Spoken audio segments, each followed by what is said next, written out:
ಬೆಂಬಲ ಬೆಲೆ ಕರ್ನಾಟಕ ರಾಜ್ಯ ಮತ್ತು ಕನ್ನಡ ಸೇನೆ ಹೋರಾಟಕ್ಕೆ, ಕನ್ನಡ ಸೇನೆ ಮತ್ತು ಕರ್ನಾಟಕ ರಾಜ್ಯ ರೈತ ಹೋರಾಟಕ್ಕೆ ಬೇಕೇ ಬೇಕು, ಬೇಕೇ ಕಡ್ಲೆಪುರಿ ಭಾಗ್ಯ ಕೊಟ್ಟ ಸರ್ಕಾರಕ್ಕೆ, ಕಡ್ಲೆಪುರಿ ಭಾಗ್ಯ ಕೊಟ್ಟ ಸರ್ಕಾರಕ್ಕೆ,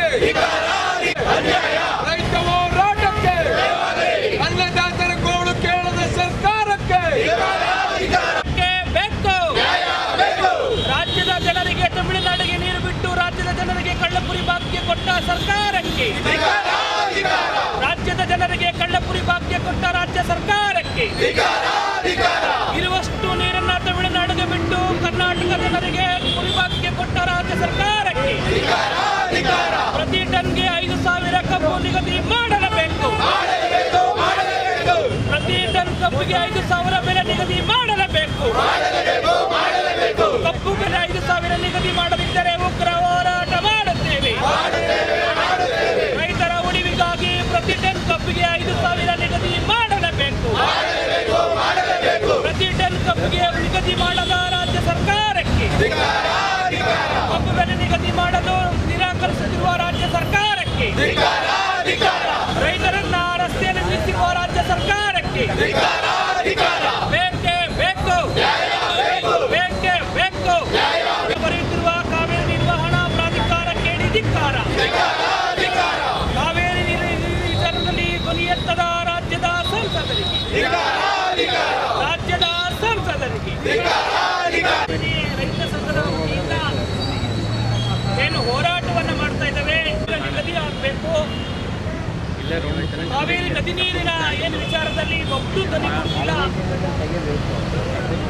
ಈ ನಾಯಕರು ತಕ್ಷಣ ರಾಜೀನಾಮೆ ಕೊಡಬೇಕು ಅನ್ನೋ ಆಗ್ರಹದೊಂದಿಗೆ ಇಂದು ಹೋರಾಟವನ್ನು ಮಾಡುವ ಮೂಲಕ ಇರುವಷ್ಟು ನೀರನ್ನು ಕೂಡ ತಮಿಳುನಾಡಿಗೆ ಬಿಡುವಂತ ವಚನ ಭ್ರಷ್ಟ ರಾಜ್ಯ ಸರ್ಕಾರದ ವಿರುದ್ಧ, ಉಳಿದಷ್ಟು ನೀರನ್ನು ತಮಿಳುನಾಡಿಗೆ ಬಿಟ್ಟರೆ ಕುರಿಯ ಗತಿ ಭಾಗದ ಜನರಿಗೆ ಅಂತೇಳಿ ವಿನೂತನವಾಗಿ ಇವತ್ತು ಕಳ್ಳಪುರಿಯನ್ನು ರಸ್ತೆಯಲ್ಲೇ ಕೂತು ಕಳ್ಳಪುರಿ ತಿನ್ನುವ ವಿಶೇಷ ಹೋರಾಟಕ್ಕೆ ಬಂದಂಥ ಎಲ್ಲರಿಗೆ ನಾನು ಮೊದಲಿಗೆ ಸ್ವಾಗತವನ್ನು ಕೋರ್ತಾ, ನಿಧಾನವಾಗಿ ಇಡೀ ರಸ್ತೆ ಬಂಧನ ಮಾಡಿ ರಸ್ತೆಯಲ್ಲೇ ಕೂತು ಕಳ್ಳಪುರಿಯನ್ನು ಕೊಡ್ತಾರೆ. ದಯಮಾಡಿ ಅಲ್ಲೇ ಕಳ್ಳಪುರಿ ರೈತರ ಉಳಿವಿಗಾಗಿ ಹೋರಾಟ, ರಾಜ್ಯದ ಜನರಿಗಾಗಿ ಹೋರಾಟ, ಜನಸಂಖ್ಯೆ ಹೆಚ್ಚಳ, ನಮ್ಮ ಹೋರಾಟದ ಹೋರಾಟದ ನಾಯಕತ್ವ ನಡೆ ಒಂದೇ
ಒಂಚೂರು ಕಳ್ಳಪುರಿ ಕೊಡು, ವಿಜಲ್ ತಗೊಬಿಡ್ತೀವಿ ರೀ. ಯಾರು ಅಣ್ಣ ನೀವು ಸೈಡ್ ಬರೋಣ ಅಣ್ಣ, ಕೊಡೋರು ಒಬ್ರು ಯಾಕೆ ನಿಂತ್ಕೊಳ್ತಾರ? 3 ದಿನ ಒಬ್ರು ಕೊಟ್ರಾಗಲ್ವಾ?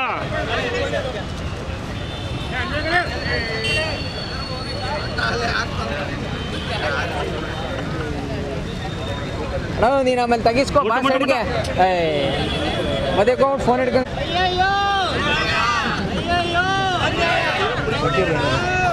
ಯಾರಿಗೆ ಹೊಡಿತೀರ ಯಾಕೆ?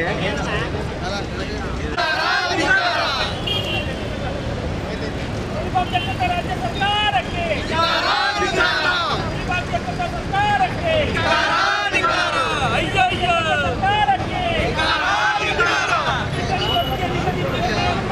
ಬೆಲೆ ಕೊಡದ ಸರ್ಕಾರ ಬರಪ್ಪ ಹಿಂದೆ ಏನದು ಅನ್ನದಾತರ ಗೋಳು ಕೇಳದ ಸರ್ಕಾರಕ್ಕೆ, ಅನ್ನದಾತರ ಗೋಳು ಕೇಳದ ಸರ್ಕಾರಕ್ಕೆ ಅಯ್ಯಯ್ಯೋ ಬೇಕೇ ಬೇಕು, ಬೇಕೇ ಬೇಕು. ಕತ್ತಿ ಮುಚ್ಚು ತಮಿಳುನಾಡಿಗೆ ನೀರು ಬೀಳುತ್ತಿರುವ ಸರ್ಕಾರಕ್ಕೆ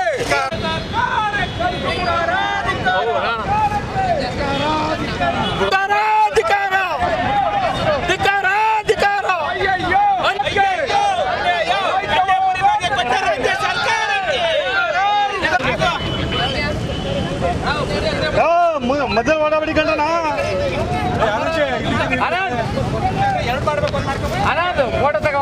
ಸಂತು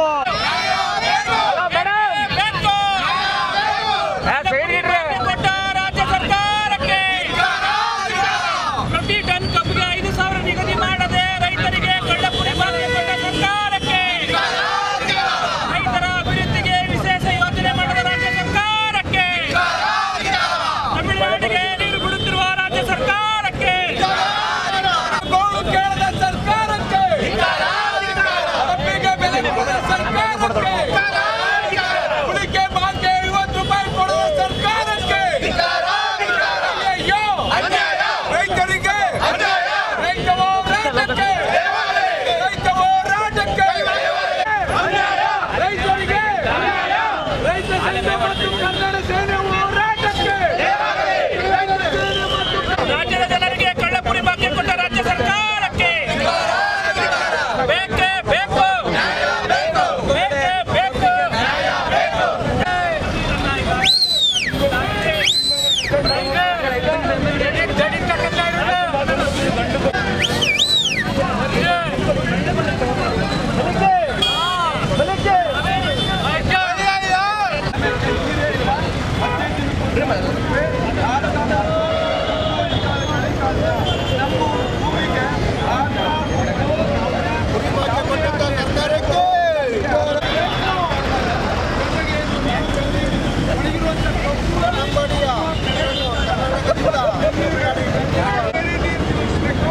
ಕಬ್ಬನ್ನು ಬೆಲೆ ಜಾಸ್ತಿ ಮಾಡಬೇಕು. ಏನು ಬೆನ್ನೆ ಇರುತ್ತೆ.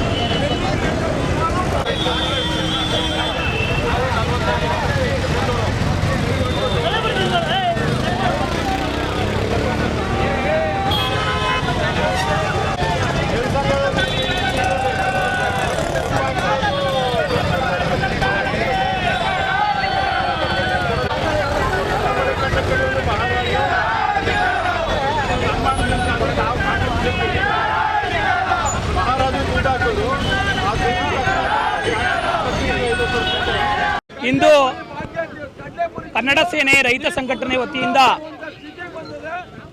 ಕಳ್ಳಪುರಿ ತಿನ್ನುವುದರ ಮೂಲಕ ವಿನೂತನ ಹೋರಾಟವನ್ನು ಮಾಡ್ತಾ ಇದ್ದೇವೆ.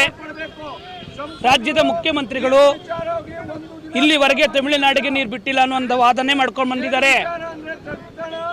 ಕಪಿನಿ ಮತ್ತು ಕಾವೇರಿಯಿಂದ ಹೋಗಿರುವಂಥ ನೀರಿನ ಅಂಕಿಅಂಶಗಳನ್ನು ರಾಜ್ಯದ ಜನರ ಮುಂದೆ ಪ್ರಕಟಿಸಬೇಕನ್ನೋ ಆಗ್ರಹವನ್ನು ಮಾಡ್ತಾ ಇದ್ದೇವೆ. ವರುಣನ ಕೃಪೆಯಿಂದ ಅಷ್ಟೋ ಇಷ್ಟೋ ನೀರು ಬರುವ ಸಂದರ್ಭದಲ್ಲಿ ರೈತರ ಸ್ಥಿತಿ ಯಾವ ರೀತಿ ಇದೆ ಅಂತ ಹೇಳಿದ್ರೆ, ಪುರಿ ತಿಂದು ಹೊಟ್ಟೆ ಹಸುವನ್ನು ಜೀರ್ಣಿಸ್ಕೊಳ್ಳೋ ಸ್ಥಿತಿಗೆ ಬಂದಿದ್ದೇವೆ. ಇನ್ನಷ್ಟು ನೀರು ತಮಿಳುನಾಡು ಕೊಟ್ಟೋಗ್ಬಿಟ್ರೆ ಅದೇ ಭಾಗ್ಯವನ್ನು ನೀವು ಕೊಡಬೇಕಾಗುತ್ತೆ ಅನ್ನೋ ಆಗ್ರಹವನ್ನು ಕನ್ನಡ ಸೇನೆ ಮಾಡ್ತಾ ಇದೆ. ರಾಜ್ಯದ ಮುಖ್ಯಮಂತ್ರಿಗಳೇ, ರಾಜ್ಯದ ಶಾಸಕರೇ, ಸಂಸದರೇ, ನಿಮ್ಗೆ ನಾನು ಮನವಿ ಮಾಡ್ಕೊಳ್ಳೋದೇನು ಅಂತ ಹೇಳಿದ್ರೆ, ಕಾವೇರಿ ನದಿ ನೀರಿನ ಸಮಸ್ಯೆನ ಕಾವೇರಿ ಸಮಸ್ಯೆಯಾಗೆ ಉಳಿಸಬೇಡಿ. ವಿನಂತಿ ಪೂರ್ವಕವಾಗಿ ಕೇಳ್ಕೊತಿದ್ದೀನಿ. ನೀವೇನಾದರೂ ಈ ರಾಜ್ಯದ ಜನರ ಪರವಾಗಿ ನೀವು ಕೆಲಸ ಮಾಡ್ತೀರಿ ಅಂತೇಳಿ ನಿಮಗೆ ಜನ ಮತವನ್ನು ಕೊಟ್ಟು ನಿಮ್ಮನ್ನ ಶಾಸಕರು ಎಂಪಿಗಳಾಗಿ ಮಾಡಿದ್ದಾರೆ. ಇಲ್ಲಿಯವರೆಗೆ ನಿಮ್ಮ ಇಚ್ಛಾಶಕ್ತಿ ಇಲ್ಲದೆ ಇವತ್ತು ಈ ರಾಜ್ಯದ ಜನ ರಸ್ತೆಯಲ್ಲಿ ನಿಲ್ಲುವಂಥ ಪರಿಸ್ಥಿತಿಗೆ ಬಂದಿದ್ದೇವೆ. ಕುಮಾರಸ್ವಾಮಿ ಅವರೇ, ನಾನು ನೇರವಾಗಿ ನಿಮ್ಗೊಂದು ಪ್ರಶ್ನೆ ಕೇಳ್ತೇನೆ. ಬಿಡದಿಯಲ್ಲಿ ನಡೀತಿರುವಂಥ ಹೋರಾಟಗಾರರಿಗೆ ಧ್ವನಿಗೂಡಿಸೋರು ನೀವು, ಪಾದಯಾತ್ರೆ ನಡೆಸೋರು, ಅದೇ ರೈತರು ರೀತಿಯವರು ರಸ್ತೆಯಲ್ಲಿ ನಿಂತು 1 ತಿಂಗಳಿಂದ ಹೋರಾಟ ಮಾಡ್ತಿದ್ದಾರಲ್ಲ ಕುಮಾರಸ್ವಾಮಿ ಅವರೇ, ಯಾಕೆ ಇಲ್ಲಿವರೆಗೆ ನೀವು ಧ್ವನಿ ಬಿಚ್ಚಿಲ್ಲ? ಕಾವೇರಿ ನದಿ ನೀರಿನ ವಿಷಯದ ಬಗ್ಗೆ ರೈತರ ಪರವಾಗಿ ಮಾತನಾಡಬೇಕಾಗಿರುವ ಒಬ್ಬ ಸಂಸದರು, ಕೇಂದ್ರದ ಸಚಿವರು ಧ್ವನಿ ಬಿಚ್ಚದೆ ಇಲ್ಲದೇ ಇರುವಂಥ ಸನ್ನಿವೇಶ ಯಾಕೆ ಬಂದಿದೆ? ಹಂಗಾದ್ರೆ ನಮ್ಮ ರೈತರು ನಿಮ್ಮ ಕಣ್ಣು ಕಾಣಿಸ್ತಿಲ್ವಾ? ಮತ ಕೊಟ್ಟಂತರ ಋಣವನ್ನು ತೀರಿಸಬೇಕಾಗಿರೋ ನಿಮ್ಮ ಜವಾಬ್ದಾರಿ ಅಲ್ವಾ? ಇನ್ನು 8 ತಿಂಗಳು ಬೇಕು, ಮೇಕೆದಾಟು ಯೋಜನೆ ಮಾಡಬೇಕು ಅಂತ ಹೇಳ್ತಾರೆ. 8 ತಿಂಗಳು ಜೀವನ ಯಾಕೆ ಮಾಡಬೇಕು? ನೀರಿನ ಅಂಕಿಅಂಶಗಳ ಆಧಾರದ ಮೇಲೆ ನೀವು ನಮಗೆ ಆಧಾರ ರಹಿತವಾಗಿ ರೈತರ ಪರವಾಗಿ ಕೆಲಸ ಮಾಡಬೇಕಾಗಿರುವ ತಾವು ಜವಾಬ್ದಾರಿಯಿಂದ ನುಂಚಿಕೊಳ್ಳುವ ಕೆಲಸವನ್ನು ತಾವು ಮಾಡ್ತೀರಿ ಅನ್ನೋಂಥ ನೇರ ಪ್ರಶ್ನೆಯನ್ನು ನಾನು ಕುಮಾರಸ್ವಾಮಿ ಅವ್ರಿಗೆ ಮಾಡ್ತಾ ಇದ್ದೇನೆ. ಯಾವುದೇ ಕಾರಣಕ್ಕೂ ಈ ನಡೆಯನ್ನು ಕನ್ನಡ ಸೇನೆ ರೈತ ಸಂಘ ಸಂಘಟನೆ ಪ್ರಮುಖ ಹೋರಾಟಗಾರರು ವಿರೋಧ ಮಾಡ್ತೇವೆ.